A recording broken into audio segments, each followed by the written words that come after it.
Thank you. Just looking forward and looking in a broader context, European society is aging, of course, and we have a huge problem with chronic diseases such as obesity and cardiovascular disease. Pharmacists are increasingly seen as essential to ensure that medicine use is rational and appropriate.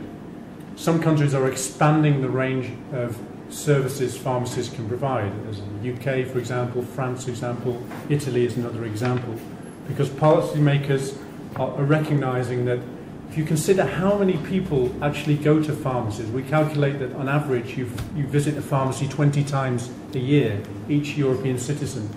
That is a vast opportunity to give health messages, to do basic health screening, and so on, provide a wide range of service, for example, more intense medication, counselling, and we think that given the future of European health systems, this is a vast opportunity for pharmacists, and I think policymakers are waking up to that possibility. So pharmacy policy, as never before, is a key element in overall health policy. It's a key element in your strategy to make sure that people both take their medicines well, take their medicines properly, and potentially get early, for example, early detection of some of the diseases, some of the chronic diseases that they might be suffering. The consequences are twofold. A, you save lots of money, and B, you save lots of lives.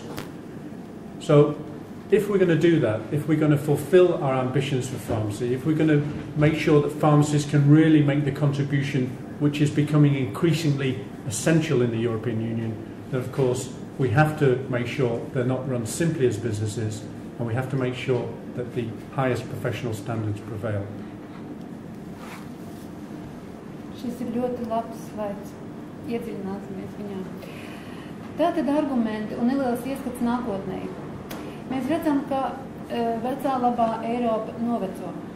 Mēs redzam, ka cilvēki slimo arvien vairāk. Slimo ar kroniskām saslimšanām. Un šajā situācijā veidojas tāda situācija, ka aptiekas un farmaceits kā profesionāls kļūst par vienu no galvenajiem elementiem šajā kronisko slimnieku aprūpes situācijā. Ir veikta ļoti elementāra statistika, ka šobrīd jau Eiropā vidēji katrs Eiropas Savienības iedzīvotājs apmeklē aptieku 20 reizes gadā. Neviens cilvēks 20 reizes gadā neapmeklē ārstu vai kādu citu medicīnas profesionālu. Tas tikai nozīmē, ka aptieka ir bijusi visos laikos un paliek arī šodien vispieejamākā medicīnas iestāde Eiropā, un farmaceits ir un paliek vispieejamākais medicīnas profesionālis. Aptiekas slieksni mēs pārkāpjam bez maksas, mēs šo pakalpojumu arī saņemam bez maksas, mēs maksājam tikai par zālēm. Lūk, šādā veidā realizējot šo ambīciju, ja mēs atstājam farmaceitu kā vienu no galvenajiem spēlētājiem veselības aprūpes sistēmā, mūsu galvenais ieguvums ir iekonomētas nauda, iegūtas un atgrieztas veselības un pat dzīvības. Un tas nav pārspīlējums, tur apakšā ir aprēķini un pieredze. Do you want me to say a few words about prices and pricing? Yes. Yeah? Mēs esam interesēti par cenām, kaut ko uzzināt par cenu, ja? I want to say a few words about pricing. Often it's argued that if you liberalise the system, you'll have falling prices, and this is one of the main arguments that are put forward.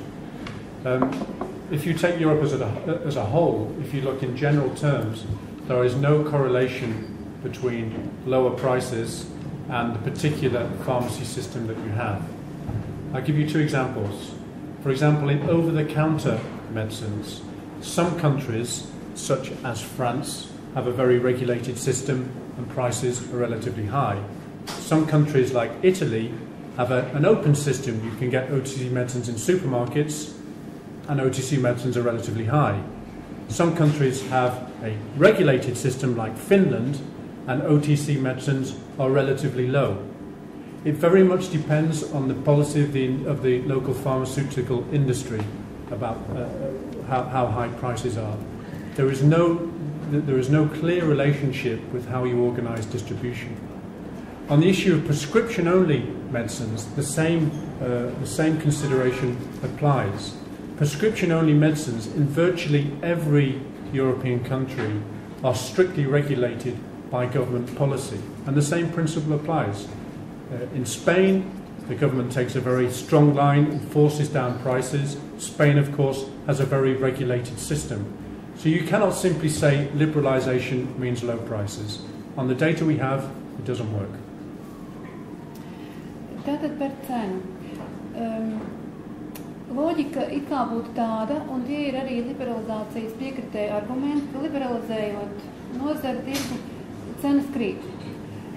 It kā palielinās konkurence, un arī konkurence, ja mēs skatāmies uz klasisko Marks un Engels kapitālismu aprakstu.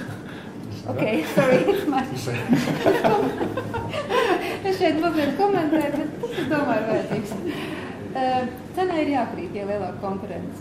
Un ko mēs redzam dzīvē, ka Eiropas aptieku liberalizācijas procesa rezultātā cenas nav kritušās vidēji, un secinājums ir tāds, ka cenas kritums vai augšana nav īsti saistīta ar aptieku īpašumu tiesībām. Un daži piemēri, kā piemēram vecās lielās regulētās Eiropas valstis, kā Francija, kur ir šīs regulas, taču cenas ir diezgan augstas. Turpretī Somija, kur ir vēl striktākas regulas, cenas ir ļoti zemas, pat faktiski viszemākās Eiropā. Kaut kur pa vidu ir Itālija, kur tirgus ir ierobežots, taču zāles, bezrecepšu zāles mēs varam šeit nopirkt arī ārpus aptiekas, bet tur atkal cenas ir augstas šīm bezrecepšu zālēm. Secinājums ir viens, ka šeit nav īstas korelācijas, un skaidrs ir otrs, ka zāļu cenas regulē valsts ar likumu un nevis ar īpašumu tiesībām. Runājot par Latviju, un, protams, arī ražotāji, jā, bet nosaka ar likumu, kāda būs cena, vai kāda būs zāļu cena piecenojums, kas mums šobrīd eksistē Latvijā, to nosaka valsts.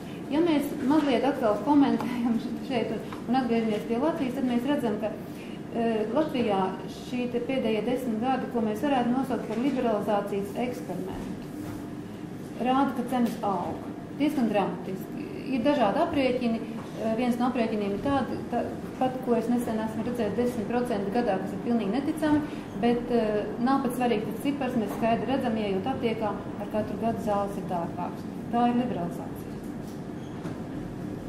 That's it. That's it.